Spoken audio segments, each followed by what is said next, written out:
The transport shuddered as it dropped out of hyperspace, and Dr. Darline felt every alien eye in the cabin turn toward her like she'd personally broken the universe.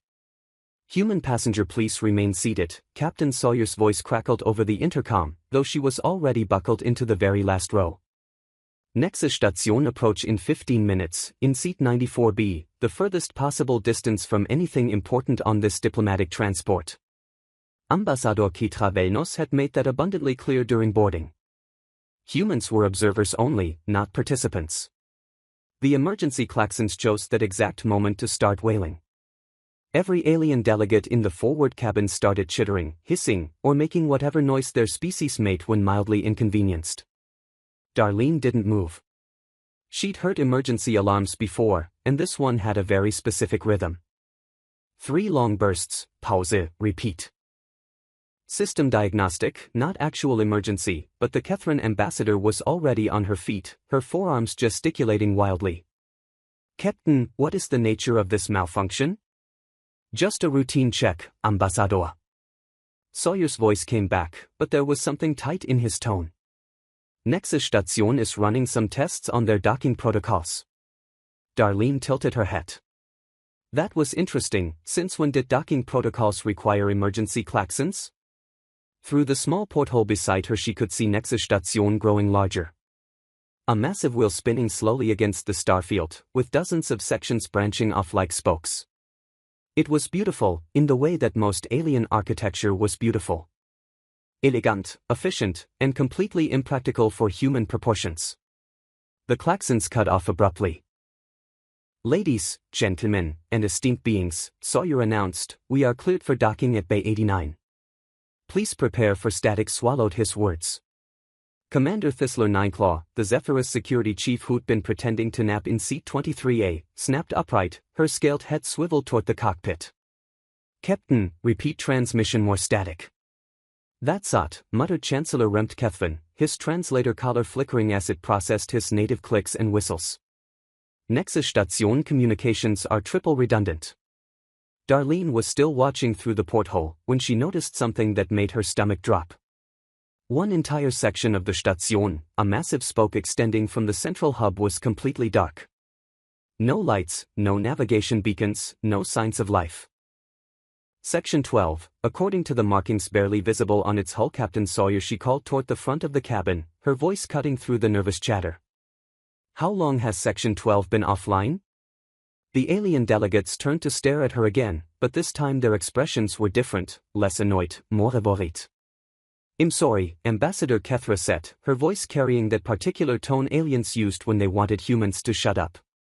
Did you say something about Section 12? The dark section. No power, no lights. When did it go offline? The transport shuddered again as they entered the station's docking approach. Through the intercom they could hear Captain Sawyer arguing with someone, Station control presumably, but the words were too garbled to make out. Section 12, Chancellor Rempt said slowly, is undergoing scheduled maintenance. Darline looked at him. Then she looked back out the porthole at the dead section of Station, its hull scarred and twisted in ways that definitely weren't from scheduled maintenance. Ah, she said quietly, funny kind of maintenance. Commander Thisler was on her feet now, her hand resting on what Darline assumed was some kind of weapon. Human? What exactly do you think you observed? Well, Darline said, still looking out the porthole as they approached the docking bay, I'm thinking that whatever happened to Section 12, it wasn't scheduled, and I'm thinking that emergency klaxon wasn't routine, and I'm really thinking that you all invited me to this peace conference for reasons that have absolutely nothing to do with observing diplomatic protocol. The transport docked with a metallic thunk that echoed through the cabin. Ambassador Kethra's forearms were now crossed in what Darline had learned was the Catherine equivalent of barely contained panic. Doctor. Darline, I assure you that your presence here is purely routine, Darline finished. Yeah, I'm getting that. Question is, routine for what? The airlock cycled open with a hiss, and Captain Sawyer appeared in the cabin doorway. His face was pale, and there was sweat beading on his forehead despite the ship's climate control. Welcome to Nächste Station, he said, but he was looking directly at Darline when he said Et Dr. Darline, the Station commander would like to speak with you first. Every alien in the cabin went very, very still. Just me? Darlene asked. Just you? She unbuckled her harness and stood up, grabbing her small travel bag from the overhead compartment. As she walked down the aisle toward the airlock, she could feel the weight of alien stares following her every step. At the airlock she paused and looked back at the assembled delegates. You know, she said conversationally, most peace conferences don't start with mysterious communication failures and Jetzt Schaut sections. But then again, most peace conferences don't invite humans to sit in the back and watch. She stepped through the airlock into Nexus Station's gleaming corridors. Behind her, she heard Ambassador Kethra whisper something in her native language that the translator caller didn't pick up. Somehow Darlene suspected that was intentional. Station Commander Vosum Theta Prime was not what Darlene had expected. For one thing, they were barely 4 feet tall and covered in what looked like metallic fur that shifted colors based on their mood. Right now it was cycling through an alarming pattern of orange and deep purple. Dr. Darlene, they said. Their voice artificially modulated through a translation matrix built into their chest. Welcome to Nexus Station. I trust your journey was uneventful. They were standing in what appeared to be the station's central command center, a circular room with holographic displays floating at various heights. Most of the displays showed normal station operations, life support, traffic control, diplomatic quarters. But one entire wall of screens was dark. Depends on your definition of uneventful, Darlene replied, setting down her bag. I'm Section 12. Going dark wasn't part of the scheduled programming. Vosum's fur shifted to a solid, alarming shade of red. You are observant? It's what humans Donnerstag. She looked around the command center, noting the handful of technicians working at various stations, all different species, all pointedly not looking in her direction. So how long has it been offline? 16 hours, 23 minutes and 14 seconds, said a new voice. Darlene turned to see a tall, lanky alien with pale blue skin and too many joints in his arms. Technician ran all 6 circuit, he added by way of introduction, communication specialist. Vanol, Vosum said sharply, their fur now pulsing between red and black. Perhaps we should know. It's fine, Darlene interrupted. 16 hours. So this started yesterday, well before our transport arrived. What happened? The technicians exchanged glances that somehow managed to be nervous despite completely different facial structures. There was a minor technical malfunction, Vosum said carefully, a power coupling failure in the quantum relay system. We implemented standard containment protocols, Darlene nodded slowly.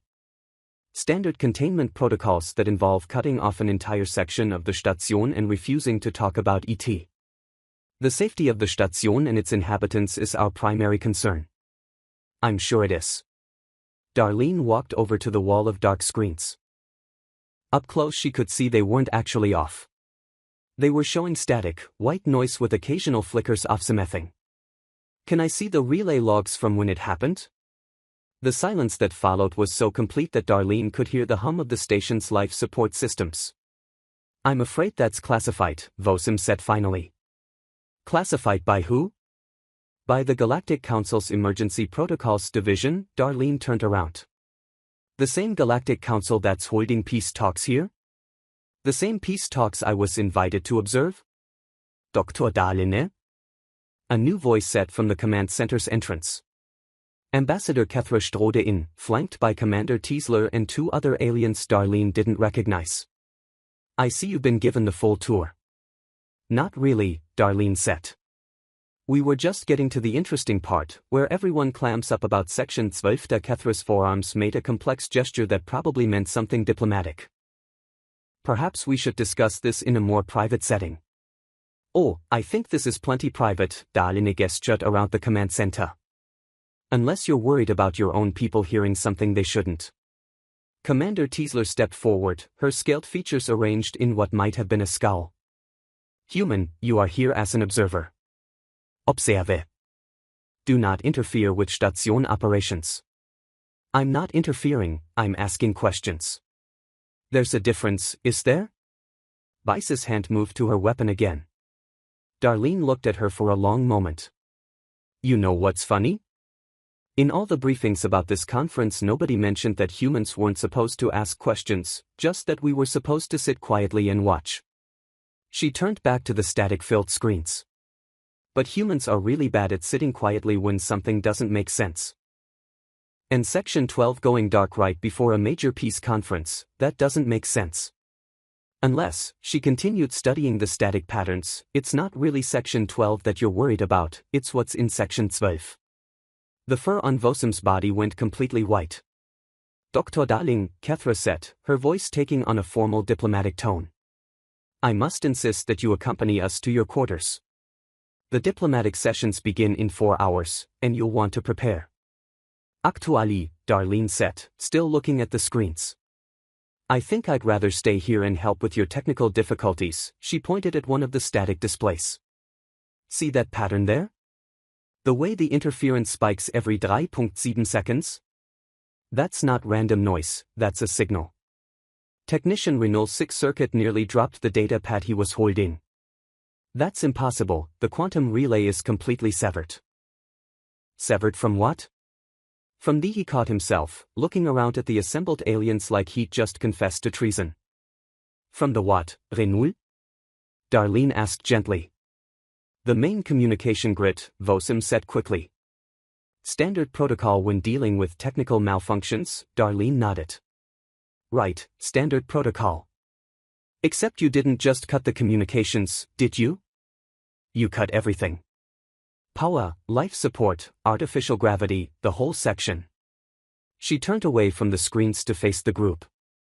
The question is, what did you find in section 12 that was scary enough to make you cut off an entire section of a diplomatic station? The aliens looked at each other. The look was brief, but Darlene caught it. A quick exchange of expressions that said they were all thinking the same thing. And why, she continued, did you invite a human xenolinguist to observe peace talks that apparently don't involve humans at all?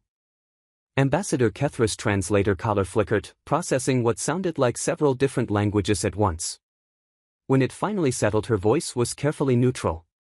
Dr. Darland, I think there may have been some miscommunication about the nature of your invitation. Oh, I don't think there was any miscommunication at all, Darlene said. I think you invited me here for a very specific reason. The question is whether you're going to tell me what that reason is, or if I'm going to have to figure it out myself. She looked back at the static-filled screens. Because humans are really, really good at pattern recognition, and the pattern here is starting to look like you didn't just find something in section 12, something found you. Commander Thessay's weapon was now fully visible, though she hadn't drawn ET human, you will cease this line of inquiry immediately. What? Or what, you'll shoot me? At a peace conference? In front of witnesses? If necessary? Darlene raised an eyebrow. Wow. Whatever's in section 12 must be really important, if you're willing to start a diplomatic incident over ET. She walked back to the command center's main console, where technician Renault was trying very hard to look busy. Renault, can you show me the exact moment the communication blackout started? Yeah, I can't. Can't. Or won't. The technician's pale blue skin had taken on an even paler shade. He looked around the command center like he was hoping someone would rescue him. Renault, Vosim said quietly, their fur now a deep, steady black. Show here. Commander, show here. The technician's two many-jointed fingers danced over his console, and one of the smaller displays flickered to life. It showed a timeline of communication logs, with a clear spike of activity, followed by absolute silence. There, he said quietly, 16 hours 23 minutes ago, all communication with Section 12 ceased, simultaneously. Darlene studied the readout, not gradually, not system by system, everything at once. That's not a technical malfunction. That's someone, or something, deliberately cutting contact. She turned to face the assembled aliens. So, the real question is, what's been sitting in Section 12 for the past 16 hours that you're all so afraid to talk to? The command center went silent except for the soft hum of the station systems, and the occasional burst of static from the dead screens. Finally, Ambassador Kethra spoke. Dr. Darlene, what do you know about void hunters? Darlene felt something cold settle in her stomach. Void hunters? You mean the theoretical interdimensional predators that most scientists think are just space or ghost stories? Not theoretical, Kethra said quietly. Not ghost stories. And definitely not gone.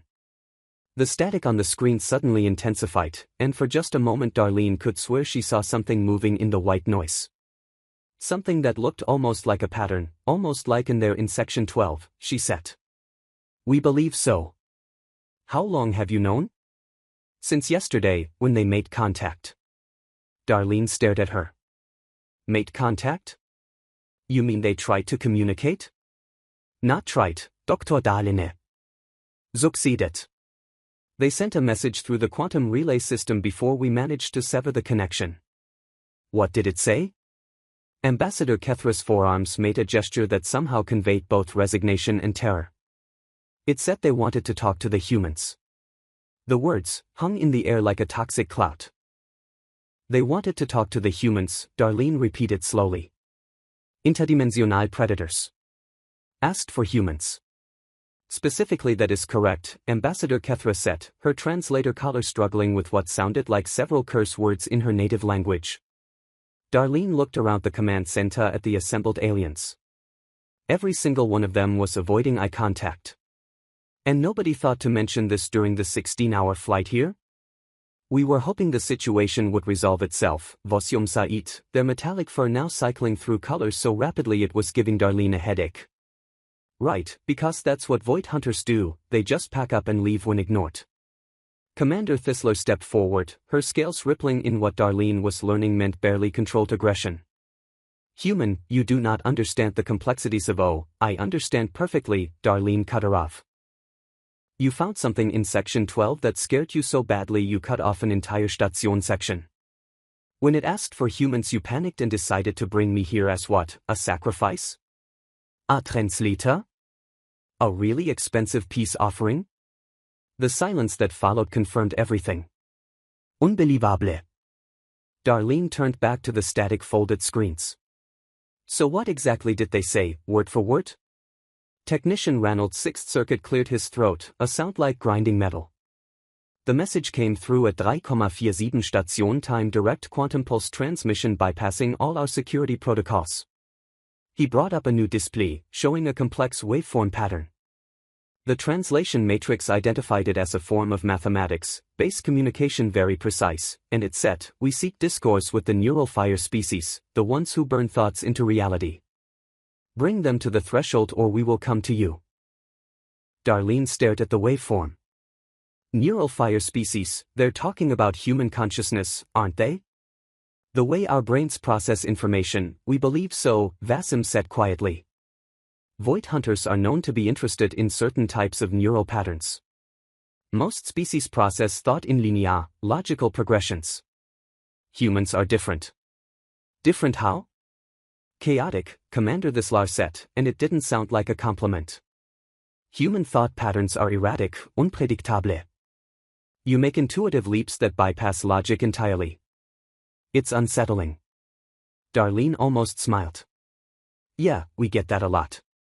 She walked closer to the display showing the message waveform. Something about the pattern was familiar, but she couldn't quite place it. So you brought me here hoping I could, what, chat with them? Convince them to leave? We brought you here because they specifically requested your species, Ambassador Kethra said.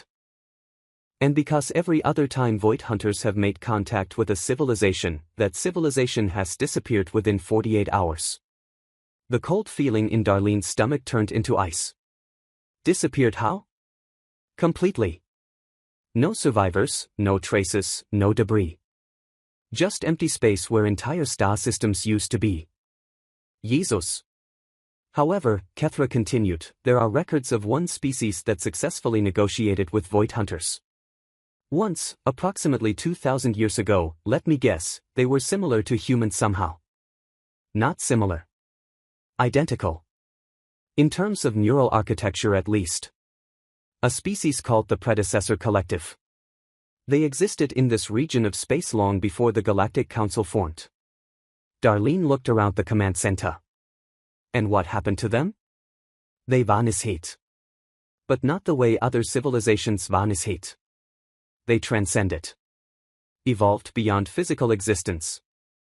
The last transmission from their homeworld suggested they had learned to exist in multiple dimensions simultaneously. You think the Void Hunters taught them how to do that? We think the Void Hunters and the predecessor collective found a way to coexist. And we think that whatever they discovered, it required a very specific type of consciousness to understand. Darlene was quiet for a long moment, studying the static on the screens. The pattern was definitely there. A rhythm hidden in the noise that felt almost like music. She said suddenly, "Excuse me, the static, it's not random, it's got a rhythm, a structure, like a song with a really complex time signature." She turned to Renault. "Can you isolate the signal and run it through an audio processor?"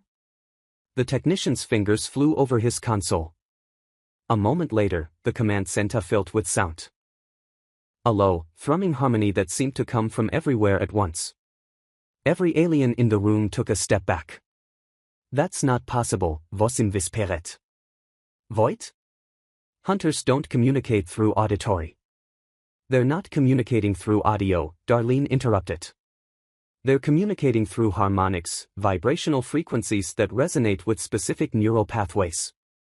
The sound continued rising and falling in patterns that made something deep in Darlene's brain tingle with recognition. "And human brains are basically pattern recognition machines," she continued. "We're wired to find rhythm, melody, meaning in chaos. That's why they want to talk to us." Commander Thisler's weapon was now fully drawn. "Human, cease this immediately." "Why?" "Because it's working." The harmony suddenly shifted, becoming more complex, more layered. Darlene could feel it resonating in her bones, in her thoughts. It wasn't unpleasant, more like listening to a symphony where she could somehow understand the emotional content without knowing the language. "They're not predators," she said, the realization hitting her like a physical blow. "They're explorers, researchers. They exist between dimensions and they're trying to understand how consciousness works in different realities." "That's impossible," Kithra said. The records show civilizations disappearing. They don't show them being destroyed." Darlene turned to face the group, her eyes bright with understanding. What if those civilizations didn't vanish? What if they were invited to join the Void Hunters in interdimensional space? The harmonic sound reached a crescendo and suddenly every screen in the command center flickered to life. Not with static, with images. Views of Section 12 as interior, but not as it should be. The corridors were filled with shifting, translucent figures that seemed to exist in multiple states simultaneously, and in the center of it all, a massive chamber that definitely hadn't been part of the station's original design, a space that seemed to extend infinitely in directions that shouldn't exist. "My God," Darlene breathed. In the center of the impossible chamber, something was waiting. Not a creature, exactly, but a presence, a confluence of energy and consciousness, that pulsed in time with the harmonics filling the command center, and it was looking directly at them through the screen. "They've been trying to contact me this whole time," Darlene said. "Not the Station, not the Council, me. The human neural patterns they can sense through the quantum field." She started walking toward the command center's exit. "Dr. Darlene, stop," Ambassador Kethra called after her. "You cannot simply I can." Darlene paused at the doorway, because that's the thing about humans. When faced with the unknown, we don't hide behind protocols or committees or 16 hours of debate. We walk up to it and say hello. Commander Thisler raised her weapon. "I cannot allow you to compromise station security." Darlene looked at her for a moment, then smiled. "Commander, if they wanted to hurt the station, do you really think a few locked doors would stop beings that can manipulate dimensional space?" The harmonic sound suddenly cut off, leaving the command center in absolute silence. On the screens, the impossible chamber in Section 12 began to pulse with a soft, rhythmic light. "They're waiting for me," Darlene said quietly, "and every second I delay, they're going to assume that humans aren't interested in peaceful contact." She looked around the command center one last time. "The choice is simple. Either I go to Section 12 and try to establish communication, or we wait here while they decide that humans are just as boring as every other species in the galaxy, and if they are hostile," Vasvan asked, "then we're already dead and we just don't know it yet." Darlene picked up her bag. But if they're not, if they really are trying to share knowledge about consciousness and dimensional existence, then humanity just got invited to join something that could change everything we understand about reality. She started walking toward the exit again. Besides, she called back over her shoulder, I didn't come all this way just to sit in the back and watch. The command center door slid shut behind her, leaving a room full of very nervous aliens staring at screens that showed an interdimensional being patiently waiting in a space that shouldn't exist. Outside in the corridor, Darlene followed the signs toward Section 12, humming the harmonic pattern sheet memorized from the static. Behind her, she could hear the muffled sounds of what was probably the most heated diplomatic argument in galactic history. Ahead of her, something that existed between dimensions was about to meet humanity for the first time. And for once, Darlene thought, humans were going to get to make the first impression. The entrance to Section 12 was supposed to be sealed. Instead, Darlene found herself staring at a corridor that stretched impossibly far into darkness, its walls shifting like liquid metal in her peripheral vision. The harmonic sound was stronger here, resonating through the deck plating and into her bones. She stepped across the threshold. The moment her foot touched Section 12's deck, reality folded. The corridor expanded in directions that had no names, and Darlene found herself standing in the vast chamber sheet seen on the screens. But being here was different. The space didn't just extend infinitely. It extended infinitely into dimensions her brain couldn't quite process, and she wasn't alone. The presence in the center of the chamber turned toward her, and Darlene got her first clear look at a void hunter. It wasn't what she'd expected. Instead of some cosmic horror, she saw something that looked almost like a jellyfish made of starlight, floating in space that curved around itself in impossible ways. Beautiful, alien, and completely focused on her. Hello, she said. The harmonic sound shifted, becoming more complex. Suddenly Darlene could understand ET not as words, but as concepts flowing directly into her mindestens. Welcome neural fire being, we have waited to speak with your kind. Yeah, I got that impression. Darlene looked around the impossible chamber. You've been trying to reach us for a while, haven't you? Time flows differently between dimensions. What you call 16 hours, we experience as eons of anticipation. Why humans? Why specifically us? The void hunter pulsed with colors that had no names. Your species processes reality in patterns we recognize. You see connections where others see chaos. You create meaning from randomness. This is rare. And the other civilizations? The ones that disappeared? Not disappeared. Invited. They chose to explore existence beyond the boundaries of single-dimensional space. Some accepted, others declined, and were left undisturbed. Darlene felt a chill. What are you offering us? Knowledge. Understanding of consciousness that exists across dimensional barriers. The ability to experience reality as we do, infinite, unbounded by the limitations of physical space. The harmonic sound grew more intense and suddenly Darlene could see what the void hunter was showing her. Glimpses of civilizations that had transcended physical existence. Beings of pure consciousness exploring realities that existed in the spaces between atoms, between thoughts, between moments. It was beautiful. And terrifying. And if humanity says no, then you continue as you are. We do not force evolution, neural fire being. We merely offer it, to those capable of understanding the invitation. Darlene was quiet for a long moment, feeling the weight of speaking for her entire species. Finally she smiled. I think we'll need some time to discuss ET. Humans are big on committees and debates and really long arguments about everything. The void hunter pulsed with what felt like amusement.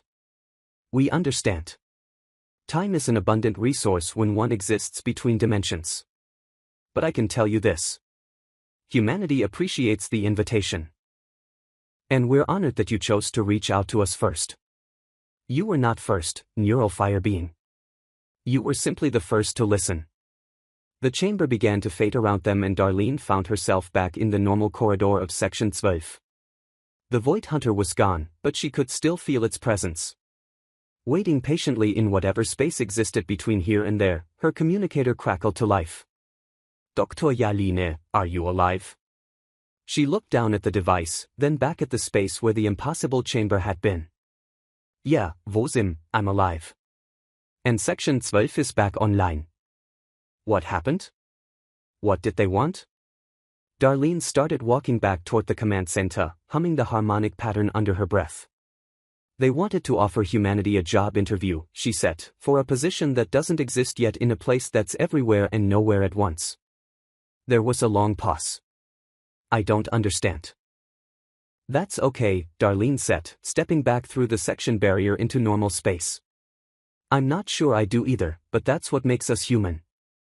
She could hear excited chatter from the command center ahead. Aliens discovering that their impossible crisis had somehow become an impossible opportunity. And somewhere in the space between dimensions, an interdimensional being waited patiently for humanity to decide if it was ready to take the next step in evolution. Darlene smiled. This was going to be one hell of a report to write.